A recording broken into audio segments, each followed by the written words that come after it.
Hello' everyone, সকলোকে মোৰ চেনেলত স্বাগতম জনাইছোঁ। আৰু এইটো কষ্ট আপোনালোকে গমে পাইছে, কেইদিনমান আগত মই দিছিলোঁ আপোনালোক ভিডিঅ' কি হয়।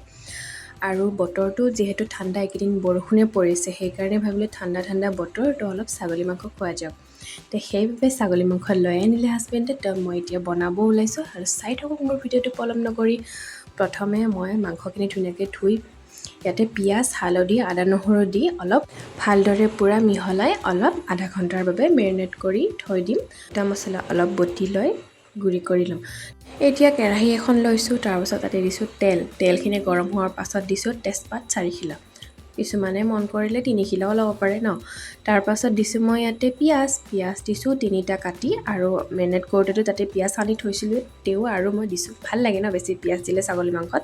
তাৰপাছত ইয়াতে মই দিলোঁ সোৱাদ অনুসৰি নিমখ, তাৰপাছত দিছোঁ আৰু অকণমান হালধি, তাৰপাছত দিছোঁ অকণমান জিৰা গুড়ি। এইখিনি গোটেইখিনি মিহলাই এতিয়া ভাজি ল'ম। মাংসখিনি মানে পূৰা লাল লাল হোৱালৈকে ভাজি ল'ম দেই। অলপ সিজিব লাগিব, মাংসৰ পূৰা পানী ওলাইছে, কিন্তু মাংসখিনি পূৰা ভাজি পানীখিনি শুকোৱাৰ পাছত যেতিয়া লাল হ'ব, তেতিয়া দিলোঁ মই ইয়াতে আলু দিছোঁ মই 3টা। তাৰপাছত আলুখিনিৰ লগত একেলগে ভাজি ল'ম, আলুখিনিও অলপ সিজিব দিম। তাৰপাছত দিছোঁ মই এতিয়া আদা নহৰু পেষ্ট অকণমান, এইখিনি লৰাই তাৰপাছত দিম অলপমান ঢাকি গেছটো মিডিয়াম ভলিউমত কৰি ঢাকি 2-3 মিনিটৰ মূৰে এনেকৈ ঢাকনখন গুচাই চাব আলুখিনি সিজিছে নে নাই, বা তলত লাগি গৈছে যদি অলপ ভালদৰে লাৰি দিব ন। সেইখিনিতো মই ক'ব লগা নহয় বাৰু, সকলোৱে জানে।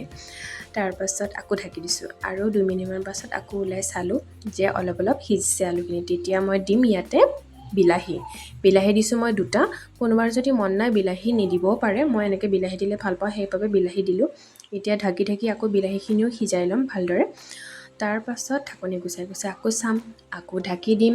এনেকৈ কৰি কমেও আধা ঘণ্টামান ভাজিছোঁ। ভাজি তাৰপাছত এতিয়া মই দিছোঁ গৰম পানী দিলে মানে চব্জি হওক মাংসই হওক খাবলৈ অলপ সোৱাদ হয়, সেইকাৰণে গৰম পানী দিছোঁ। গৰম পানী দি এইখিনি এতিয়া মই ঢাকি কমেও 5-10 মিনিটৰ মূৰে চাই থাকিব আপোনালোকে, যে তলত লাগি যাব পাৰে বা জোলখিনি শুকাইছে নে নাই। এনেকৈ কৰি মোৰ কমেও 15-20 মিনিটমান সিজোৱাৰ পাছত পানীখিনি শুকাই যোৱাৰ পাছত এতিয়া মই দিম এই মছলাখিনি যে দেখাইছিলোঁ আপোনালোকক, যে আমি কওঁ সেইটো ছাগলী মছলা। এই ছাগলী মছলাখিনি দিছোঁ। কোনে কি মছলা বুলি কয় ক'বচোন। মাংসখিনিৰ ওপৰত ছাগলী মছলাখিনি দিলোঁ, আৰু তাৰপাছত দিম মই এতিয়া গোটা গৰম মছলা, যিখিনি আপোনালোকক মই দেখাইছিলোঁ। গৰম মছলা তাতে ইলাইচি আছে, ডালচিনি আছে, লং আছে, আৰু গোলাপ ফুলৰ অকণ পাহি আছে। এইখিনি গোটেইখিনি গুড়া কৰি দিছোঁ, আৰু ইয়াত মই আজি ব্যৱহাৰ কৰিছোঁ ছানৰাইজ শ্বাহী গৰম মছলা। আৰু এয়া মোৰ ছাগলী মাটন মাংসখিনি বনোৱা হৈ গ'ল, আৰু মোৰ ভিডিঅ'টো সম্পূৰ্ণ চোৱাৰ বাবে ধন্যবাদ জনালোঁ।